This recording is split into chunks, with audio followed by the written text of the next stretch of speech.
Mr. Farrell. Thank you, Mr. Speaker. Mr. Farrell, just a couple of quick questions, and then please I'll have you sit while I speak on the bill. Yes, Mr. Speaker. Thank you. So just quickly, taking some of the conversation from my colleagues, I'd like to go back to the Department of Labor Wage Board, if we could. And that board is still in existence, correct? Yes. So it's my understanding that the board still has the authority to take an industry and raise it to $15 at any time, despite the schedule that's been laid out in statute. Is that accurate? Yes, I think so. Okay. So I just wanted to verify, because it would seem to me that I'm not sure why we didn't limit them in this bill. They're not allowed to go past 15, and I understand there's a process of smoothing that they can engage in to try to keep certain sectors competitive.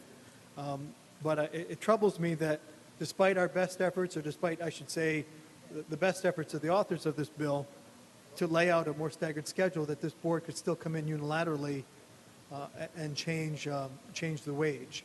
That's troublesome in this legislation. The other thing I just wanted to ask you, and just back to the premise of the bill, and we've talked about the importance of trying to make sure people have a quality of life, they can stay in the state, they can afford to live here. We've talked about lifting people up. And so my question for you is, in this bill, is there any specific packaging of workforce training coupled with this legislation? Is there anything tied to this bill that would strengthen workforce training initiatives? No, there isn't. Is there anything in this bill that would assist with the recruitment or the connection of industries that are looking for specifically trained workers to maybe bring workers from minimum wage into a business sector that is desperately in need of workers? Is that in this legislation?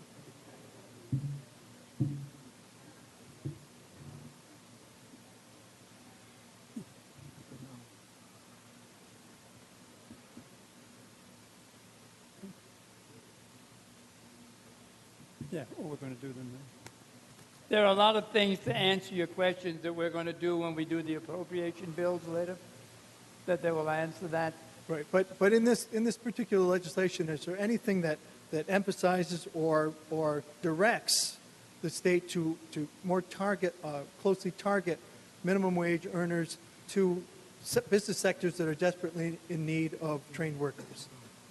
No. The anti-poverty portion does that. The Okay. anti-poverty portion. So with that said, so we'll get to the anti-poverty portion. So is that aimed at single income households? And tell me about the anti-poverty portion.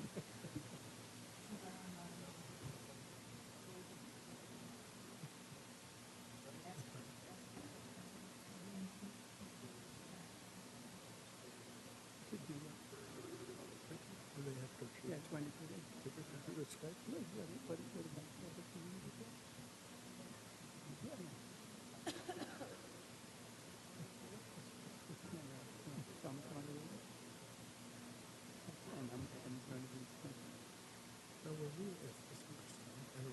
Okay.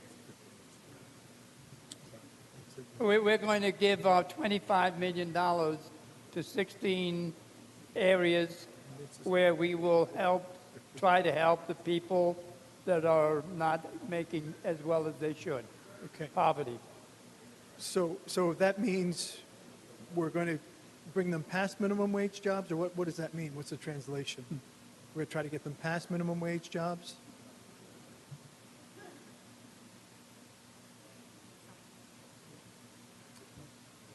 We're working to try to come up with ways to go from poverty into wealth, taking care of yourself.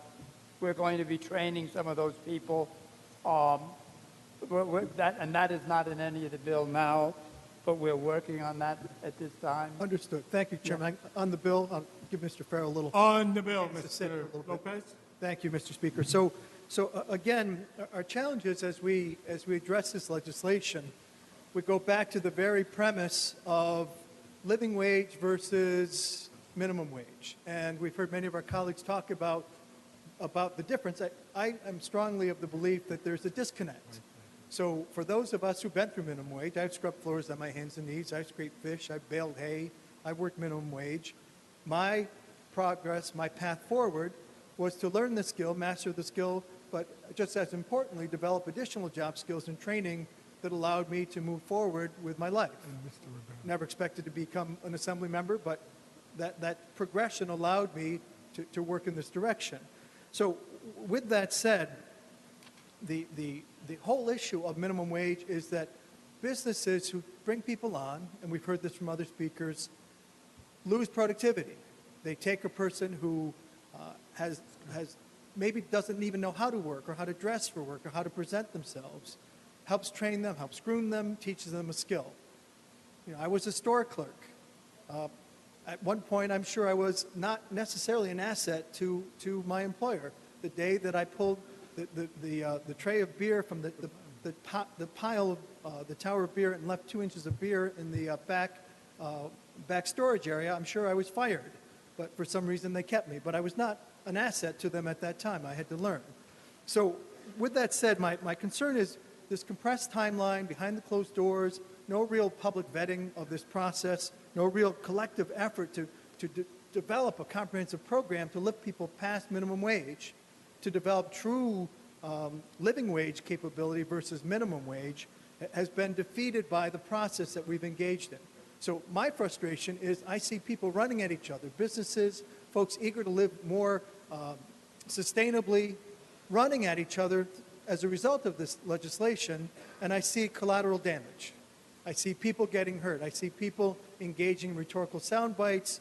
You know, so-and-so's the boogie person, or so-and-so's the boogie person. They're the bad person. No one's the bad person here. The issue is we haven't had the opportunity collectively to really work this through and to protect sensitive businesses, to ensure that there's a packaging of workforce training and recruitment for areas of the private sector that are desperately in need of skilled workers. We haven't had that opportunity. So in this arena, we look at the employers. We have three primary sectors. We have not-for-profits, who we have some limited aid, but we know it's not enough. And we've heard from our ARCs who have said that minimum wage, the floor, will now become the ceiling. Without sufficient state assistance, without sufficient financial support, they will not be able to go past the minimum wage. So the floor becomes a limitation, their ceiling. We know that to be true. They've said that to us. And for those who know the ARCs, we know the sensitive, critical work that they do and providing for the most needy in our society. But minimum wage is going to become an obstacle to them for maintaining and keeping people past minimum wage. They don't have the resources. I'll go to the next sector, our schools and local governments. We have limited their ability to raise revenue. We have a 2% cap, which is not even a 2% cap. They cannot raise revenue sufficiently to compensate for changes in minimum wage. So it's going to be very difficult. The state aid that we're giving them, we're hoping is not intended to necessarily cover minimum wage. We want them to have AP courses. We want them to have distance learning. We want every student to have an equal opportunity. We're not, our goal is to, if we're going to supply funding to schools and local governments, they're going to need more assistance because this becomes an unfunded mandate on local governments and schools. Private sector, we've heard repeatedly that many of our businesses and industries are price takers. They cannot transmit the cost, the increased cost of salaries for minimum wage to the public. Farmers, we've talked about them exhaustively, are price takers. They cannot say, well, you have to give me a higher price for my milk or for my produce. They can't do that effectively to cover this impact. So my frustration is we do have an impact, compression or not. We do know that we don't have enough state resources assigned to offset the impact. We do know that many of the private sector cannot absorb it meaningfully, and the result will be cuts. The result will be layoffs. So my frustration is something that we will see borne out over the next few years. Layoffs, the limitation of programs, services reduced, defeating the purpose of this legislation. So I was very pleased to hear the chairman talk about going back to see how we address single income families, how we address breaking the cycle of poverty, how we develop workforce training, because that's the real solution.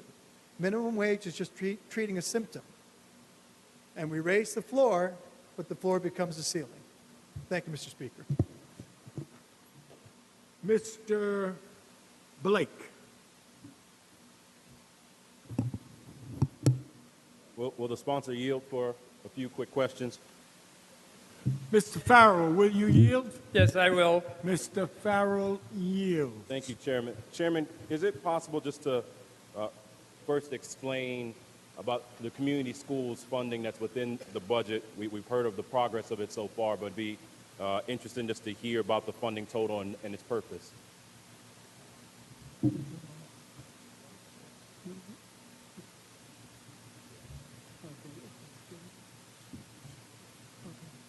I'm going to switch it over to the chair.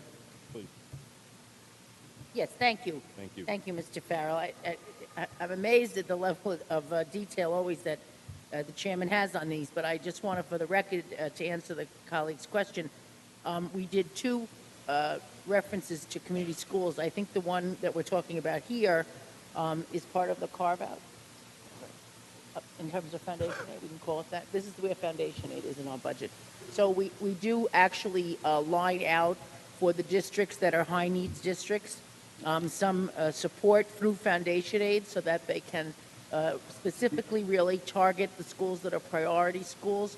As I'm sure you know, because of your work at the federal level, colleague, there are 4 designations of schools, and schools that are persistently struggling or persistently in need of remediation are eligible for some additional support, and we do what we think in a very effective way in this budget. And then second question, can you just convey, Madam Chair, the impact of CFE? We've talked about it collectively, but approximately how much of the foundation aid would go towards addressing that gap that currently exists? Yeah. All right. Let me just say for the record, the legislature proposes an overall increase to general support for public schools of $1.4 billion over the 2015-16 school year for a total of $24.7 billion. This is an increase in the formula-based aids of $1.4 billion, and of that, it includes $627 billion for foundation aid increase, and that's a very dramatic increase over the executives. Not as much as we have in the one House. I want to thank my colleagues and Speaker Hasty for doing that, but in the interests of cooperating with our colleagues on the Senate majority and the executive, it's still a very, very significant increase in foundation aid. Thank you. And then last question, we see here in the budget an initiative that's called My Brother's Keeper. Looks to be a pilot program. Be helpful for you just to convey the impact of that program. It's a pleasure, and I'm sure you're well aware. I'm actually very thrilled today to be able to share with my colleagues that through the work of Regent Lester Young and the incoming Chancellor, Regent Betty Rosa, and many other members of the Board of Regents, our legislature, our state, will really be the first state to meet the President's challenge of My Brother's Keeper, and there will be $20 million to implement the work group recommendations of a Blue Ribbon Commission to improve outcomes for boys and young men of color. And this is a major commitment on the part of our state and a major priority of our Speaker, Carl Hasty, and of myself and many members of the committee who've been working on this issue for a very long time. Thank you, Chair. On the bill? On the bill, Mr. Blake. Thank you, Mr. Speaker. I heard earlier, and I've heard collectively the last few times, be our voice, hear our cries, and specifically, what will we do for those that have been condemned to unemployment? I'm amazed listening sometimes when we talk about what's the impact that these bills would have when we see the opponents of minimum wage, paid family leave, and education seem to ignore that for communities of color, they've been condemned to unemployment. They've been condemned to bad school systems. They've been condemned to lack of resources. They've been condemned to things that many other communities may not recognize. And when we talk about the impact of minimum wage, for example, for those of us that are honored to be here, many of us also represent individuals like myself who the average income for those in my district is $25,000. They need us right now to do something dramatically different. There's a book that's called In Savage Inequalities, Children in America's Schools by Jonathan Kozol. It opens with a quote from Lord Acton who says, quote, It is conformity with the theory of equality that gives us as near as possible to every youth an equal state of life. In the same report, it spoke of funding disparities. It spoke of how those funding disparities lead to unjust conditions for our students, especially our students of color. It also spoke of a report from the Community Service Society that many neighborhoods had stunning inequality, some where there was 90 cents per pupil going to some communities and $14 going to others. At PS 79 specifically, Principal James Carter spoke of classes happening in libraries and how 2 gyms had to be turned into classrooms themselves because even though the school was built for 1,000 students, they had 1,500 students in that school at that time. Many do care, he says, they do try, but there's a feeling of despair. There's a feeling that it's amazing to me that these children are able to make it with the obstacles that they have.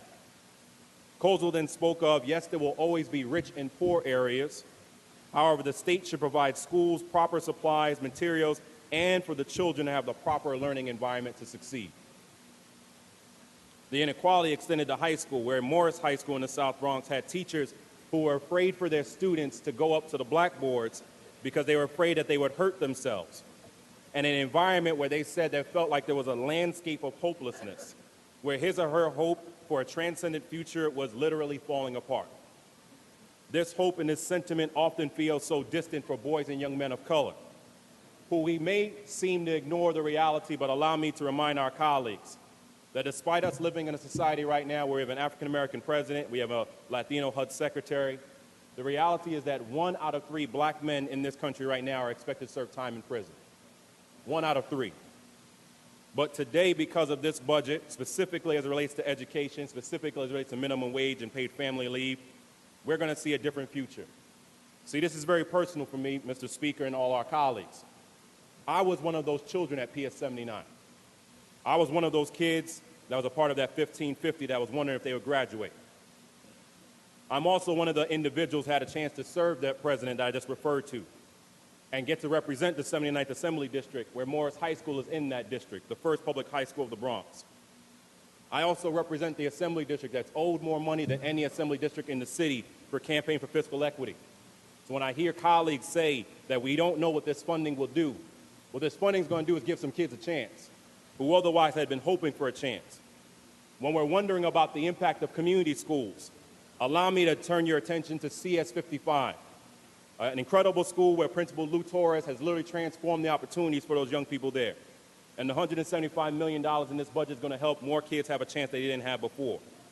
Hope returns for the young people that have been wondering about AP exams and the $500,000 in the budget that will help them so they don't have to worry about that expense. Hope returns for the CUNY students who I marched across Brooklyn Bridge with just 2 weeks ago, who were wondering if tuition was going to be raised on them, and now we won't have tuition raised against those young people. Hope returns for the $20 million for My Brother's Keeper, for boys and young men of color, thanks to Speaker Hasty and to Regent Lester Young, that we can recognize that this pilot program is going to be the first one in the nation where we're changing the narrative for these 6 milestones for these young men who didn't believe anyone else would help them now have a chance. And for us to understand the personal impact when the president could have went anywhere in the nation. Last May, he went to the Bronx and went and talked to the young people about what could be their destiny if we invested in My Brother's Keeper.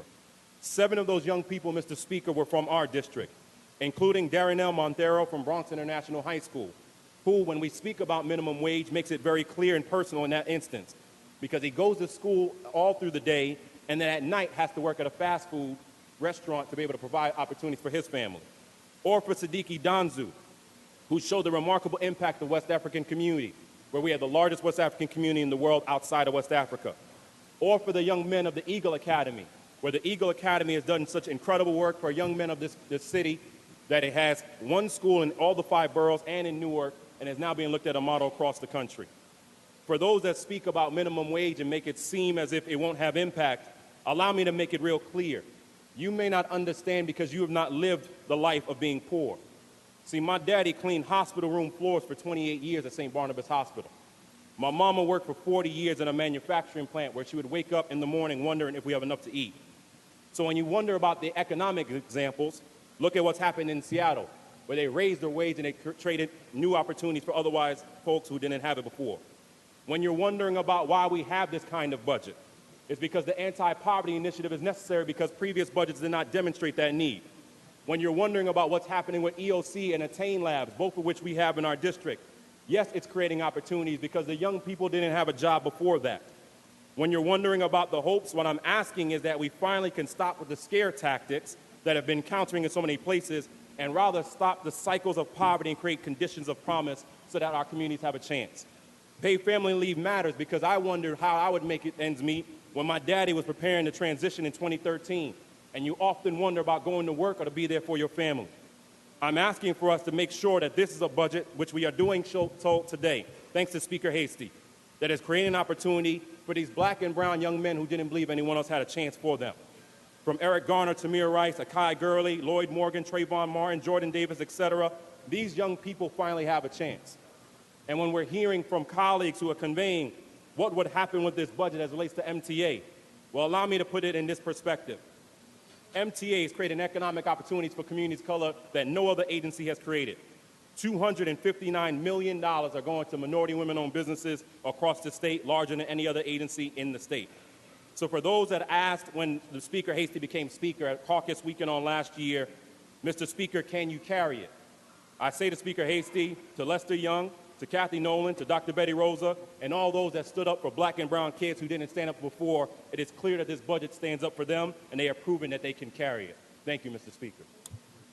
Thank you. Mr. Rivera.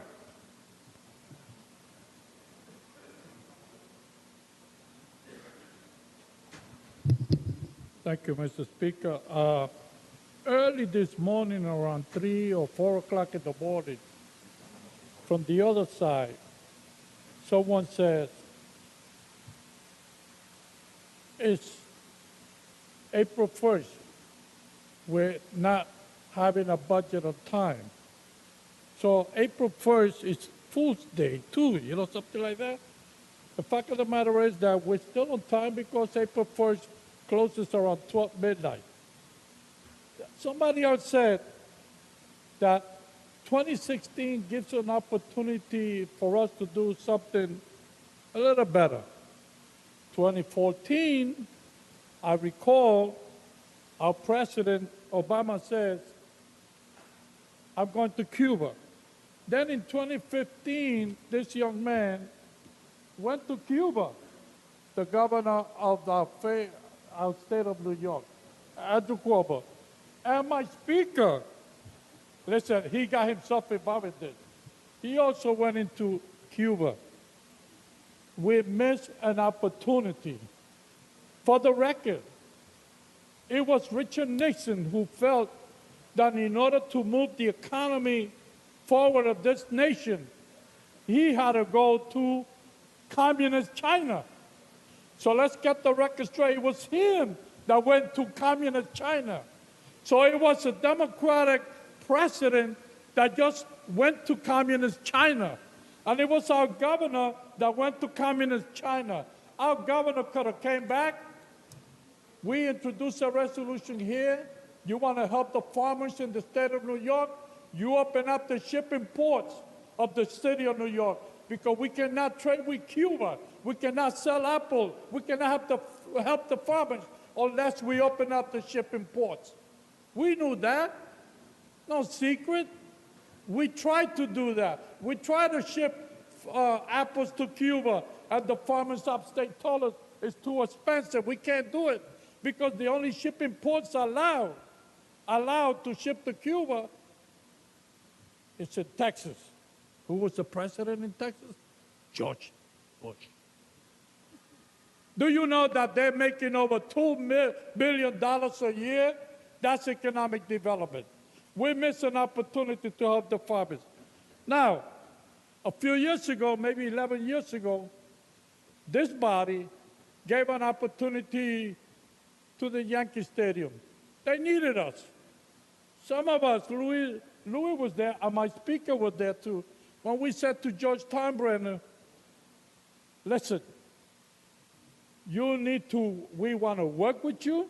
This got to be a partnership. You got to work with us. And I recall saying to Randall Levine and George Steinbrenner the following: I will not be able to take once you build this stadium, my grandchildren will not be able to go because today a hamburger costs $9. A hot dog costs $6. French fries cost $5. A lot of people cannot afford to see a game in the Yankee Stadium. So here we are complaining as we should because we're all concerned. We're all concerned about how it could affect the economy of upstate. That's easy. If this body, this speaker, decided to do unlike others, and that was over a week ago, bring in MMA, and along with MAA, that's kickboxing, martial art, you will bring an economic peace. We stand to gain over $140 million by what you did. That's smart thinking. When you voted for that bill, you're making it possible. So keep in mind, might have over $100 million next year. But you can have more money than $100 million. Every day I stand by the Bronx River. Every day I watch George Washington Bridge. Every day there's over 300,000 people that travel from upstate to go work in the city of New York. Well, maybe next year, all of us together, because we're concerned about the economy of upstate. How can we help them? Because you're right. You cannot put $50 million, compare upstate with the city of New York. You can't. So how can we help next year? It's easy. Every time one of your relatives drive to the Bronx, through the Bronx, they should pay a commuter tax. Bring back the commuter tax. It's about $300,000, and you make over $100 million. Think about that next year. But it should not go into anybody's general fund.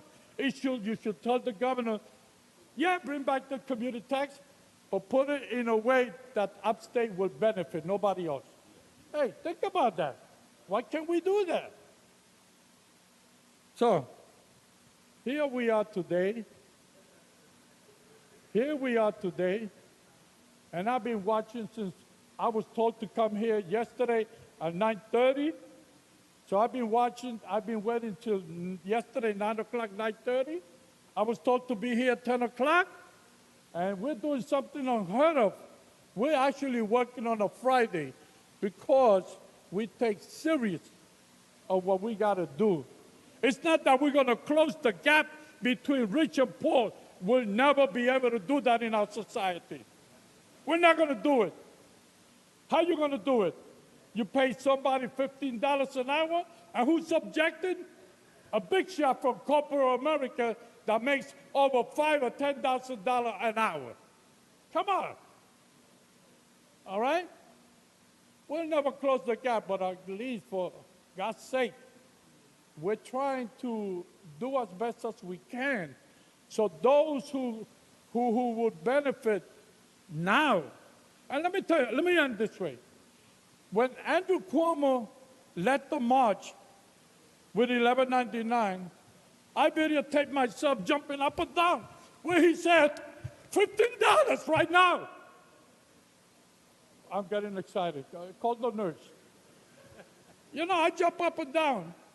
And then the second demonstration, he says, we're going to have $15 an hour in 2018. I said, what? It's on video. What? I thought we were fighting for now. Now we got to wait till 2018. 2018, I will videotape myself with my dear governor, come back to us, and says, because of the high cost of living, because people in the Bronx will not, in my constitution, will not be able to qualify. I'm going to end it right here. Will not be able to qualify with Bill de Blasio so-called affordable housing plan. You know why? It was said here, $15 an hour will come out to $30,000 a year. Guess what? Bill de Blasio plan, you want an apartment? You got to make $31,000 a year. So who's kidding whom? my constituent will never be able to afford Bill de Blasio's affordable housing plan. Think about it. So come next year, let's see how we can come together. We did it with the New York Yankees. We've done it with others that we built, and we built together. So having said all that, for the moment until I see you next time, that's it for now. Thank you. Thank you, Mr. Rivera. Mr. Mr. Saladino, second time. Thank you, Mr. Speaker. On the bill, I'll be very, very brief. On the bill, and I'll hold you to your word. And I certainly will not take any more of Chairman Farrell's time because he's done an amazing job, a yeoman's effort, and is a tremendous hero. Tremendous heroic effort today. Really impressive. So very briefly, one of my colleagues got up much earlier today, and he spoke very impassioned, and he spoke about the economic equity of communities and people in the state. And he spoke about the CUNY system. And what it brought to mind, it was food for thought, because I realized that I'm disappointed that we didn't fix an inequity at CUNY. I'm very privileged to represent many of the CUNY faculty who have gone without a contract and without a raise for 5 years. And as many of you are, I'm one of many who are their voice. The CUNY system is a very important system, just like the SUNY system.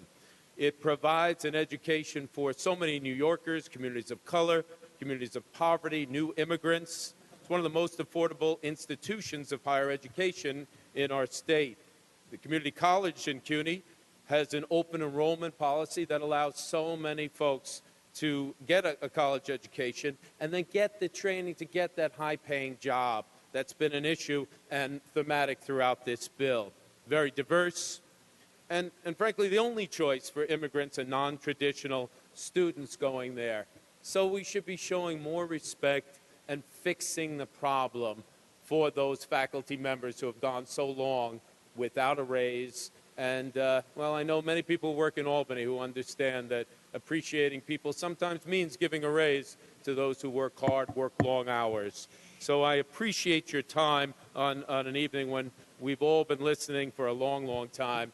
I wish we could have gotten that problem fixed, and I hope we address that problem and get it fixed once and for all. Thank you, Mr. Speaker, and thank you for everyone's patience. Thank you, sir. Read the last section. This act shall take effect immediately. The clerk will record the vote.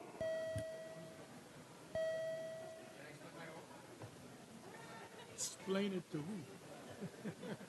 Who you explaining to? That's all I want to know.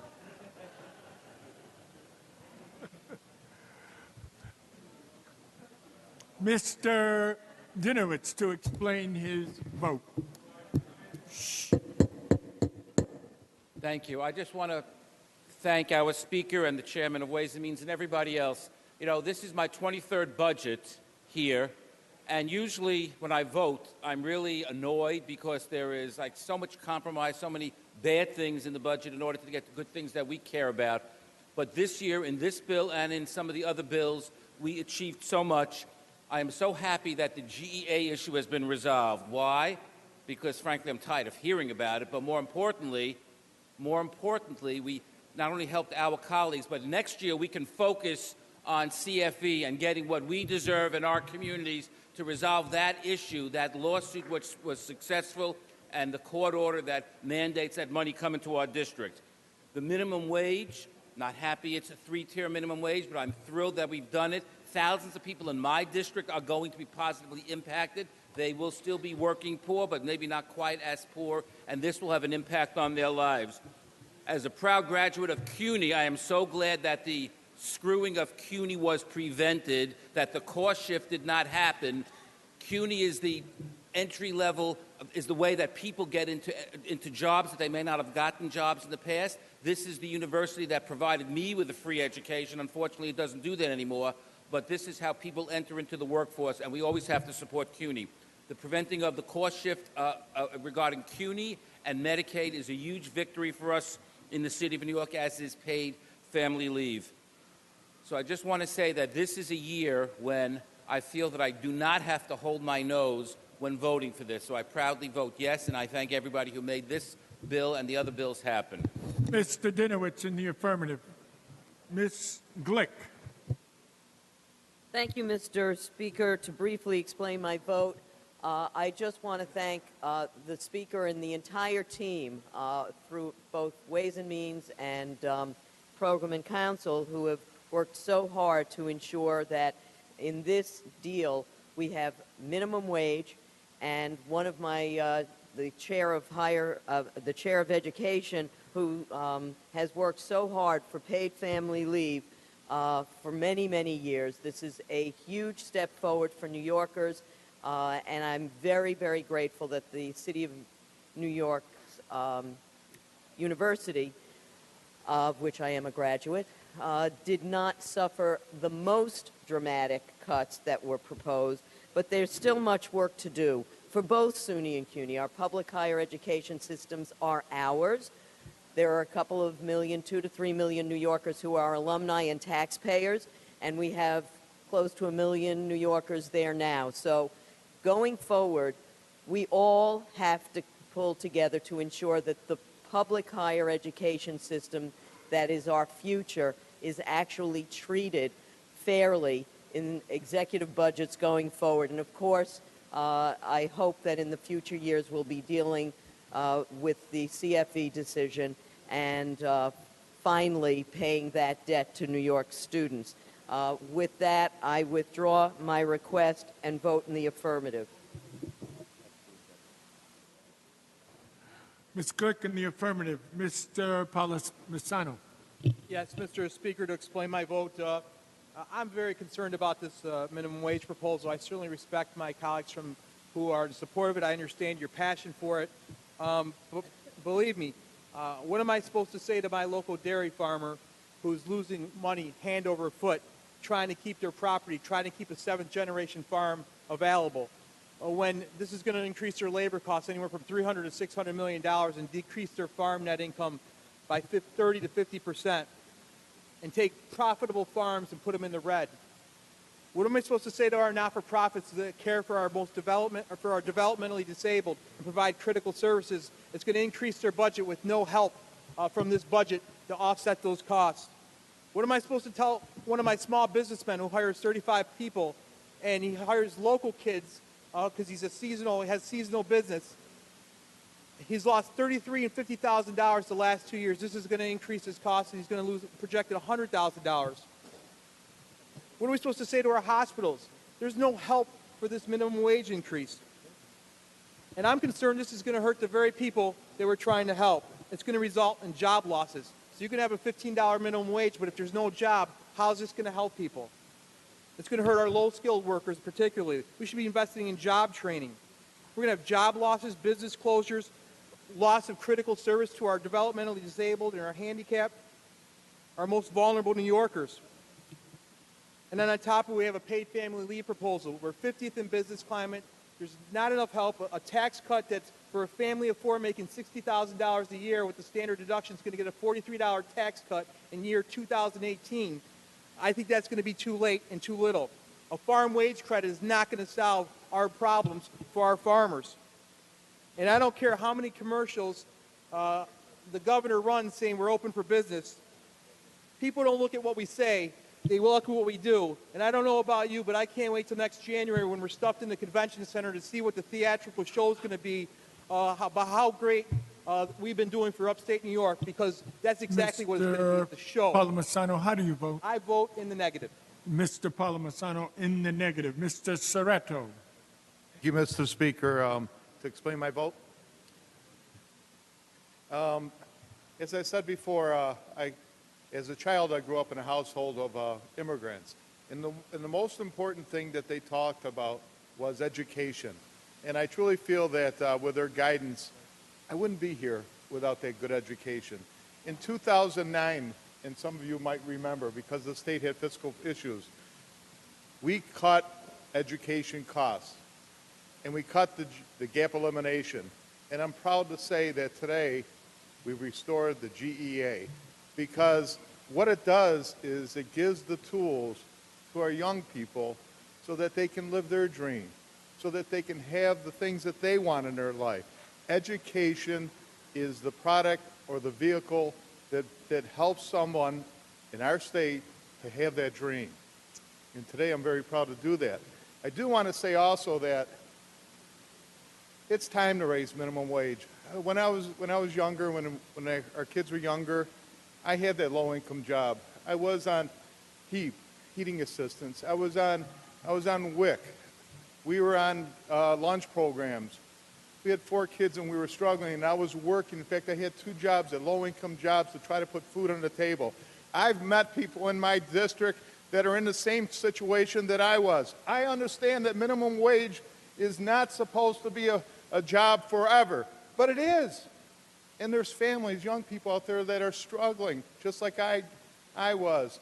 They're not asking for a handout. They're asking for a job so that they can put the food and have the life, have the education, so that not only them, but their children could have all the good things that we have.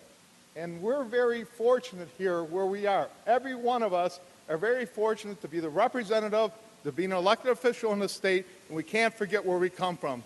So with that, I support this budget bill. I will vote in the affirmative. Mr. Soretto in the affirmative. Mr. Pichardo. Thank you, Mr. Speaker, for allowing me to explain my vote. Very quickly, a colleague of mine earlier mentioned this idea of savage inequality. And what's really about savage inequality is if you go to a shelter anywhere in my district, or potentially any district or any shelter in any district in the city of New York, and you go visit families and you talk to families and you see them on their way out to go work a minimum wage job, how does it make sense in this day and age that we're seeing families who are struggling and are working and can't pay rent, can't provide a roof over their heads, and ultimately everybody in this chamber, regardless of political affiliation, and every individual across the state of New York is paying for it? How does that make sense? What does make sense is that we give individuals the opportunity to get a leg up, to be able to afford to buy food, to put a roof over their head, food on the table, send their kids to school. When I do events, when I go door knocking in my district, the first thing people tell me and ask me, are you asking for my vote? And I say, no, I'm just here to give you information. Well, can you give me a job? I can't give you a job because I can afford it. But what I can do is that if there's an opportunity in my office, or if there's information in my office so that you can get a job, you can get a job, but that it pays well, so that you're not on public assistance, which is costing the taxpayer base billions of dollars every year on the federal level. And at the same time, we're trying not to pick on small businesses. We're making carve-outs for them. But when the Walmarts of the world and the McDonald's of the world and the Burger Kings of the world are telling their employees to go on public assistance so we can subsidize their bottom line, that makes no sense. So I understand that we have to do something more. And I vote in this bill in the affirmative, and I encourage all my colleagues to do so. Thank you. Mr. Pichardo in the affirmative. Mr. Linares.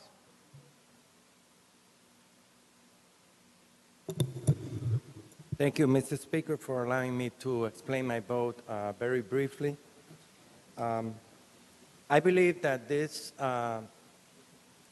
resolution and this budget speaks highly about the critical needs that families, particularly working families, and those who struggle to survive day to day with an increasingly more expensive cost of living in neighborhoods with high concentration of poverty, need desperate help. And this budget addresses that. I believe that both the Speaker, the chairmen of Ways and Means, Denny Farrell, the entire staff, work feverishly to really highlight the importance of addressing the needs of those that are struggling to survive. Minimum wage speak about the need to make ends meet, particularly with a high cost of living. Paid family leave goes a long way to really address in difficult times families that need to take that leave. CUNY and the education system, we all know how critical the need is for us to address the needs of high concentration of challenged schools and neighborhoods that we have. And the budget, this budget reflects, it goes a long way addressing that and taking us in the right road. I am, however, disappointed that we are not addressing CFE as we need to. That's something that we need to continue commitment to address. I'm disappointed that we didn't address the DREAM Act, which is a bill that we worked very hard for.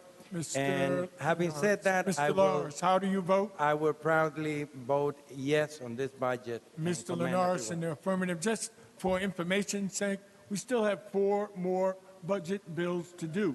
So I understand there's a celebration, but we'll be here when the cows are coming home again.